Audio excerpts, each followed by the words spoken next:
الحمد لله القائل ومن أضل ممن اتبع هواه بغير هدى من الله إن الله لا يهدي القوم الظالمين أشهد أن لا إله إلا الله وحده لا شريك له وأشهد أن محمدا عبده ورسوله اللهم صل وسلم على سيدنا محمد وعلى آله وصحبه أجمعين أما بعد فيا أيها المسلمون اتقوا الله أوصيكم وإياي بتقوى الله فقد فاز المتقون قال الله تعالى يا أيها الذين آمنوا اتقوا الله حق تقاته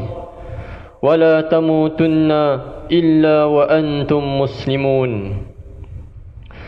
Muslimin yang dirahmati Allah sekalian, marilah kita bersama-sama meningkatkan ketakwaan kepada Allah Subhanahu wa taala dengan bersungguh-sungguh melaksanakan segala perintahnya dan meninggalkan segala larangannya.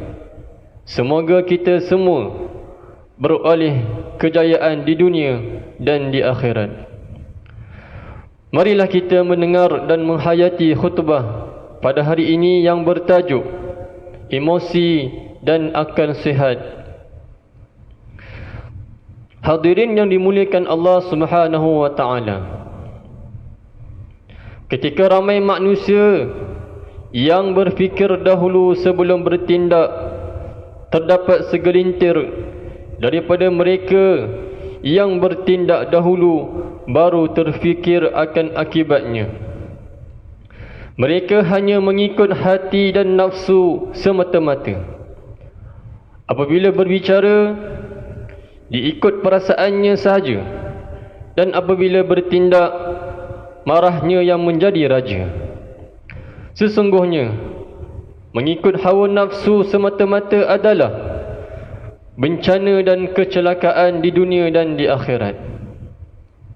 Nabi sallallahu alaihi wasallam bersabda sebagaimana yang diriwayatkan daripada Anas bin Malik radhiyallahu anhu, "Thalathun muhlikatun, syuhun muta'un, wa hawan mutabba'un, wa i'jabul mar'i binafsihi."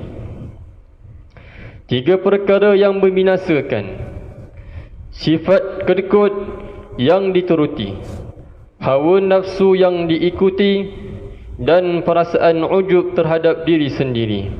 Riwayat Al-Baihaqi. Akibat mengikut hawa nafsu dan membelakangkan akal yang waras, betapa ramai yang telah menyesal akibat kata-kata dan perbuatannya. Ada suami yang menyesal selepas kalimah cerai dilafazkan tanpa berfikir panjang hingga menjadi gila tolak. Ada anak yang menyesal kerana tidak sempat berbuat baik kepada ibu bapanya sebelum meninggal dunia. Sesal dahulu pendapatan, sesal kemudian tiada gunanya. Apatah lagi jika penyesalan itu berlaku pada hari akhirat nanti. Semuanya sudah tidak boleh diundur lagi. Pada waktu itu manusia lebih sanggup menjadi tanah berbanding dihisab dan disiksa oleh Allah Azza wa Jalla. Firman Allah Subhanahu wa taala dalam surah An-Naba ayat 40, "Inna anzarnakum 'adzaban qariba yawma yanzurul mar'u ma qaddamat yadahu wa yaqulul kafiru ya laitani kuntu turaba."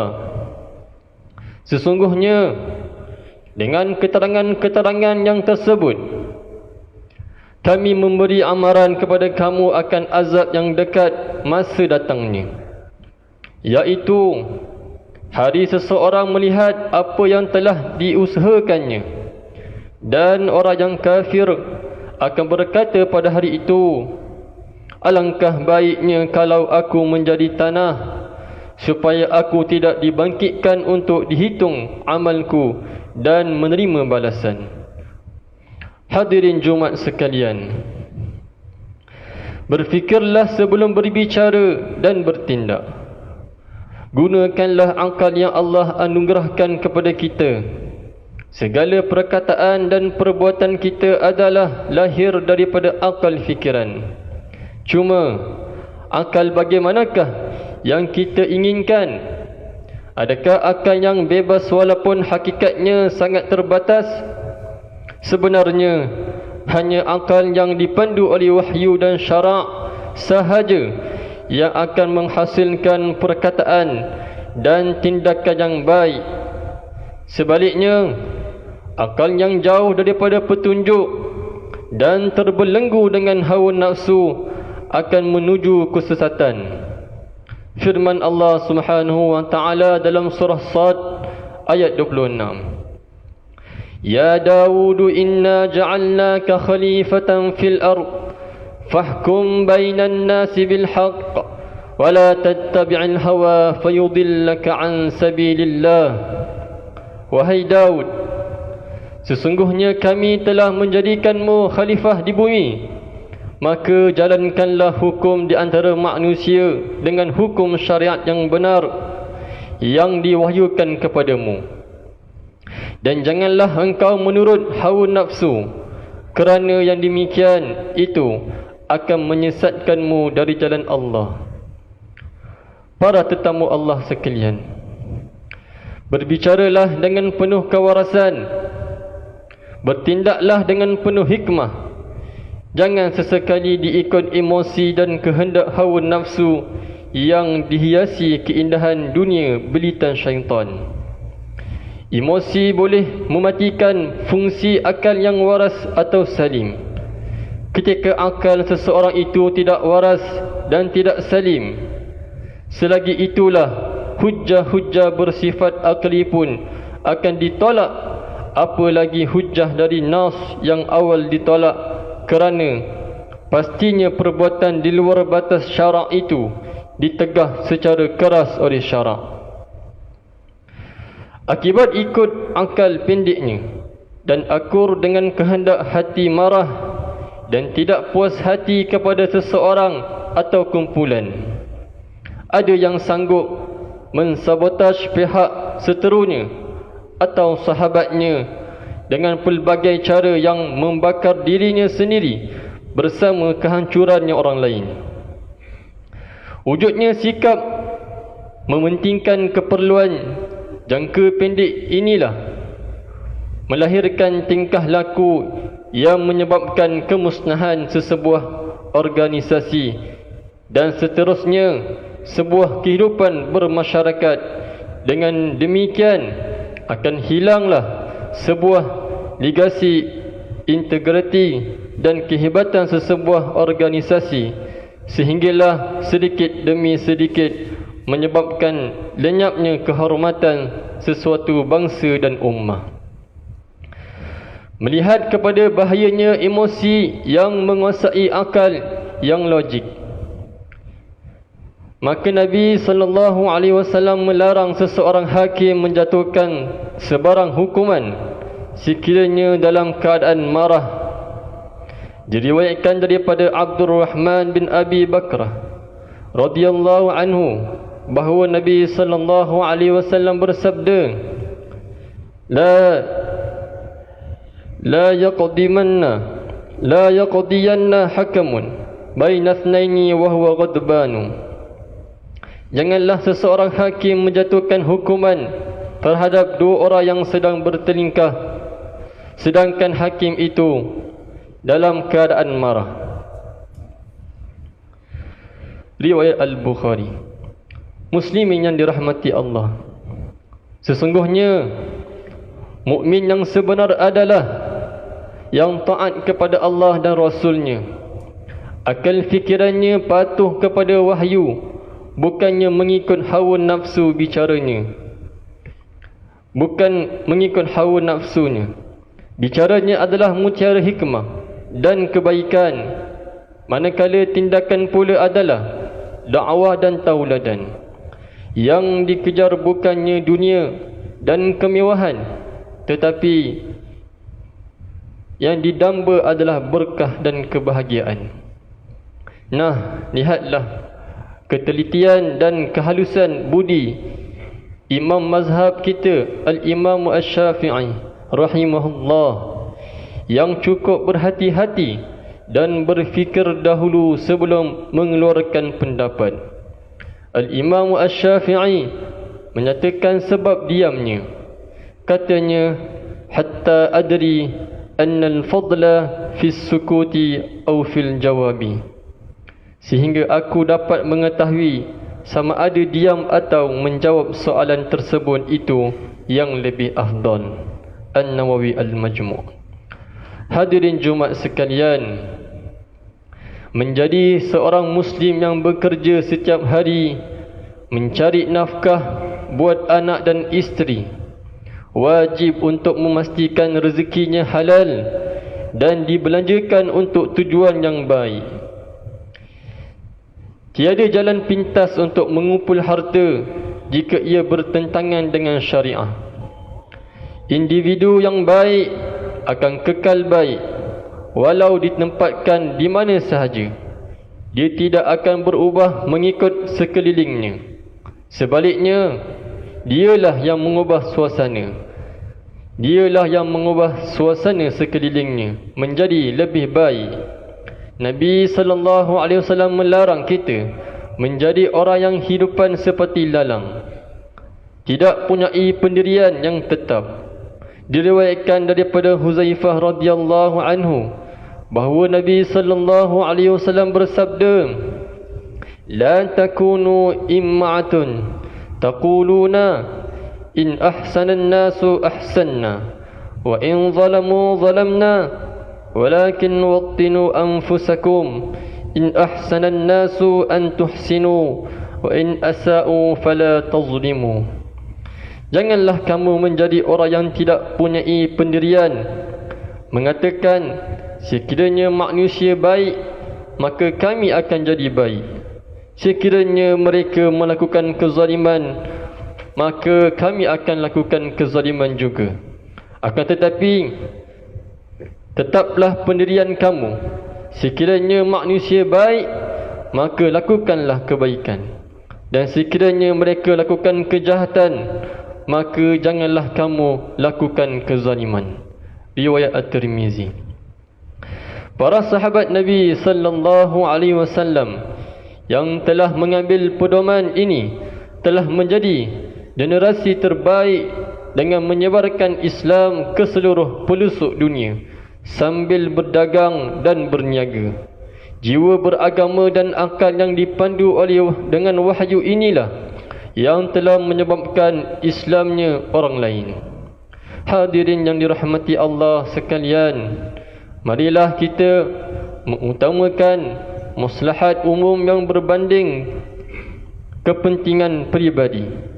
Mementingkan diri sendiri dengan mengikut hawa nafsu hanya akan merosakkan maruah agama dan umat Islam seluruhnya. Kejayaan hidup di dunia hanya akan tercapai dengan menggunakan akal yang mengikut panduan syariah, bukan mengikut perasaan dan hati sahaja. Ingatlah, ikut hati mati, ikut rasa binasa. Mengakhiri khutbah kali ini, khatib ingin berpesan kepada hadirin sekalian agar mengambil pedoman-pedoman berikut. Yang pertama, umat Islam wajib meyakini bahawa semua perkataan dan perbuatan di dunia ini bakal dihisap pada hari akhirat kelak. Yang kedua, umat Islam mestilah berfikir dahulu sebelum bertindak agar tidak menyesal di kemudian hari. Yang ketiga, umat Islam mestilah mengekang hawa nafsunya dan hendaklah meninggalkan legasi atau warisan yang baik untuk generasi akan datang. A'udzu billahi minasyaitonir rajim. وأما من خاف مقام ربه ونهى النفس عن الهوى فإن الجنة هي المأوى. Adapun orang yang takutkan keadaan semasa ia berdiri di mahkamah Tuhannya untuk dihisab, serta ia menahan dirinya dari menurut hawa nafsu, maka sesungguhnya syurgalah tempat kediamannya. Surah An-Nazi'at ayat 40 dan 41. Barakallahu li wa lakum fil Qur'anil azim wa nafa'ani wa iyyakum bima fihi minal ayati wadh-dhikril hakim wa taqabbala minni wa minkum tilawatahu innahu huwas sami'ul alim. أقول قولي هذا وأستغفر الله العظيم لي ولكم ولسائر المسلمين والمسلمات فاستغفروه إنه هو الغفور الرحيم.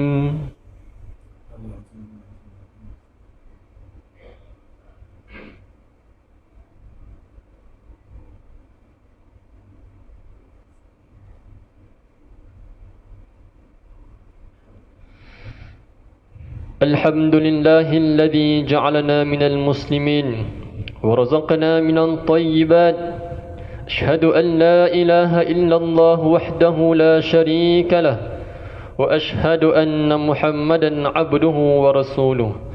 اللهم صل وسلم وبارك على سيدنا محمد وعلى آله وصحبه ومن تبعهم بإحسان إلى يوم الدين. أما بعد، فيا عباد الله اتقوا الله أوصيكم وإياي بتقوى الله فقد فاز المتقون. Hadirin yang berbahagia, marilah kita bersatu atas dasar akidah Islam yang pasti dan disimpul mati. Bersatu dalam apa jua situasi, bersatu teguh menghadapi persekitaran dan ancaman musuh yang terang dan terselindung. Bersatunya umat Islam adalah kekuatan paling dasar ke arah pembinaan khaira ummah, umat yang terbaik. Umat Islam berhak untuk berbeza pendapat, apalagi dalam soal urusan duniawi. Namun umat Islam hendaklah terus bersatu dalam fikrah dan kefahaman mengikut garis rentas kalimah la ilaha illallah, prinsip-prinsip penegasan Al-Quran dan hadis, serta prinsip persaudaraan Islam yang kukuh.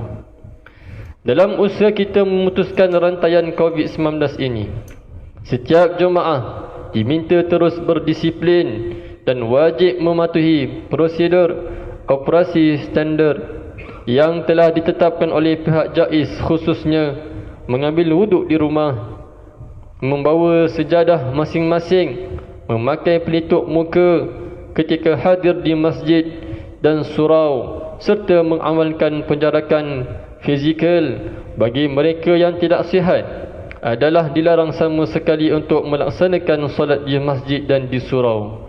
Allahumma ighfir lil muslimina wal muslimat wal mu'minina wal mu'minat al ahya'i minhum wal amwat innaka sami'un qaribun mujibud da'awat wa ya qadiyan hajat.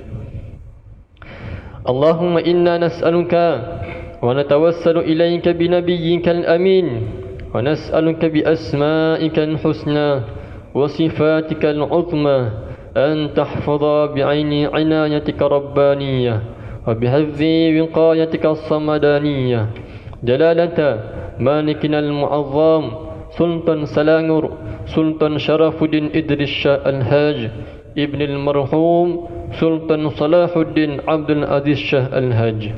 Allahumma adimil auna wal hidayah wal tawfiq wal sihhata wal salamata mink liwali ahdi Selangor Tengku Amir Shah Ibn Sultan Sharafuddin Idris Shah Al-Haj fi amnin wa salahin wa afiyatin bimannika wa karamika ya dhal jalali wal ikram. اللهم أطل عمرهما مصلحين للموظفين والرعية والبلاد وبلغ مقاصدهما لطريق الهدى والرشاد. Ya Allah, Engkaulah Tuhan yang Maha Berkuasa. Kami bersyukur ke hadratmu yang telah mengurniakan kami rahmat dan keberkatan kepada negeri ini yang terus sejahtera dan maju, serta rakyatnya bersatu padu di bawah naungan dan pimpinan Raja kami sebagai ketua agama Islam di negeri ini. Ya Allah, lindungilah kami daripada bala bencana dan wabak penyakit seperti COVID-19. Allahumma ya dafi'al bala idfa' anna hadzal waba' wal bala' wal marad wasyada'id wal mihan bi lutfika ya latif innaka ala kulli syai'in qadir wa bil ijabati jadir. Rabbana hab lana min azwajina wa dhurriyyatina qurrata a'yun waj'alna lil muttaqina imama. ربنا آتنا في الدنيا حسنة وفي الآخرة حسنة وقنا عذاب النار. عباد الله، إن الله يأمر بالعدل والإحسان وإيتاء ذي القربى وينهى عن الفحشاء والمنكر والبغي يعظكم لعلكم تذكرون. فاذكروا الله العظيم يذكركم واشكروه على نعمه يزدكم واسألوه من فضله يعطيكم ولذكر الله أكبر والله يعلم ما تصنعون. قيموا الصلاة.